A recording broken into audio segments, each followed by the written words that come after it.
हर बाज की जिंदगी में बढ़ते उम्र की मोड़ पर एक ऐसा समय आता है जहां उसके सामने पहले दो रास्ते सरल और तुरंत समाधान देने वाले होते हैं और वही तीसरा रास्ता कठिन और पीड़ा देने वाला होता है। लेकिन बाज पीड़ा चुनता है और यही से शुरू होता है बाज का पुनर्जन्म। हमारी जिंदगी में कई ऐसे मौके आते हैं जब हमें परेशानियों का सामना करना पड़ता है। कई लोगों तो जीवन में संघर्ष कर आगे निकल जाते हैं और कई अपने हालातों से हार मानकर खुद को जिंदगी के हवाले कर देते हैं।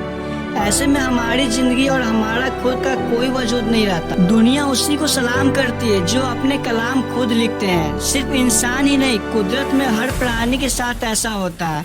तो आइए जानते हैं बाज के जीवन से जुड़ी आश्चर्यजनक किंतु एक ऐसा सत्य जो हम सबको प्रेरणा देगा। आज लगभग 70 वर्ष जीता है, परंतु अपने जीवन के 40वें वर्ष में आते आते उसे एक महत्वपूर्ण निर्णय लेना पड़ता है। इस अवस्था में उसके शरीर के तीनों प्रमुख अंग बेअसर होने लगते हैं। पहला, पंजे लंबे और लचीले हो जाते हैं और शिकार को पकड़ने में कमजोर हो जाते हैं। दूसरा, चोंच आगे की तरफ मुड़ जाती है और भोजन निगलने में मुश्किल पैदा होने लगती है। तीसरा, पंख भारी हो जाता है और सीने से चिपकने के कारण खुल नहीं पाते हैं और उड़ाने सीमित कर देते हैं। भोजन ढूंढना, भोजन पकड़ना और भोजन खाना, तीनों प्रक्रिया अपनी धार खोने लगती है। उसके पास 3 ही रास्ते बचते हैं, या तो अपनी शरीर छोड़ दे, या अपनी प्रवृत्ति छोड़ गीत की तरह त्यागी हुए भोजन पर निर्भर हो जाए, या फिर स्वयं ही फिर को स्थापित करे। आकाश के साफ तौर पर जाहिर बादशाह के रूप में जहां पहले 2 रास्ते सरल और तुरंत समाधान देने वाले हैं, वही तीसरा अत्यंत पीड़ादायक है। बाज पीड़ा चुनता है और स्वयं को फिर से स्थापित करता है। वही किसी ऊंचे पहाड़ पर जाता है, एकांत में अपना घोंसला बनाता है और तब शुरू करता है पूरी प्रक्रिया।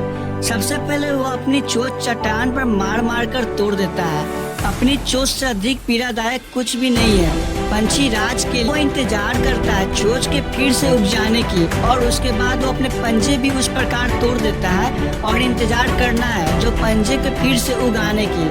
नई चोंच और पंजे आने के बाद वो अपनी बड़ी पंखों को एक एक कर नोच कर निकालता है और प्रतीक्षा करता है पंखों के पुनः उग आने के 150 दिन की पीड़ा और इंतजार, और तब उसे मिलती है वह भव्य और ऊंची उड़ान।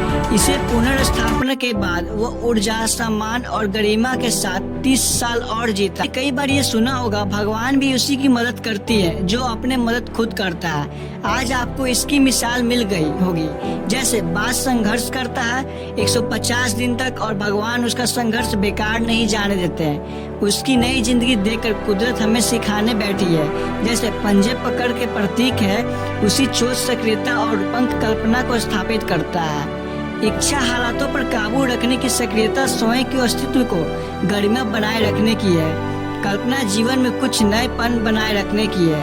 हमें भी 40 तक आते आते इच्छा, सक्रियता और कल्पना तीनों के तीनों निर्बल पड़ने लगते हैं। हमारा व्यक्तिगत ही ढीला पड़ने लगता है। आधे जीवन में जीवन खत्म होने जैसा लगता है। उत्साह, आकांक्षा, ऊर्जा और नीचे की ओर जाने लगते हैं। हमारे पास भी कोई विकल्प होते हैं, कुछ सरल और कुछ पीड़ादायक। भी अपने जीवन की मजबूरी भरे अतिलिछेपन को त्याग कर काबू दिखाना होगा। बाज को पंजों की तरह हमें भी आलस पैदा करने वक्त मानसिकता को त्याग कर ऊर्जा से भरी सक्रियता दिखानी होगी। बाज की चोंच की तरह हमें भी भूतकाल में जकड़े अस्तित्व को भारीपन को त्याग कर कल्पना की आजाद उड़ान भरनी होगी। बाज की पंखों की तरह 150 दिन ना सही 1 माह ही बिताया जाए स्वयं को दोबारा स्थापित करने में। जो शरीर और मन से चिपका हुआ है उसे तोड़ने और नोचने में पीड़ा तो होगी। बाज तब उड़ान भरने को तैयार होंगे। इस बार उड़ान को रुचि होगी, अनुभव होगी और अनंत की ओर जाएगी। अजीत तक जंग जारी रहेगी।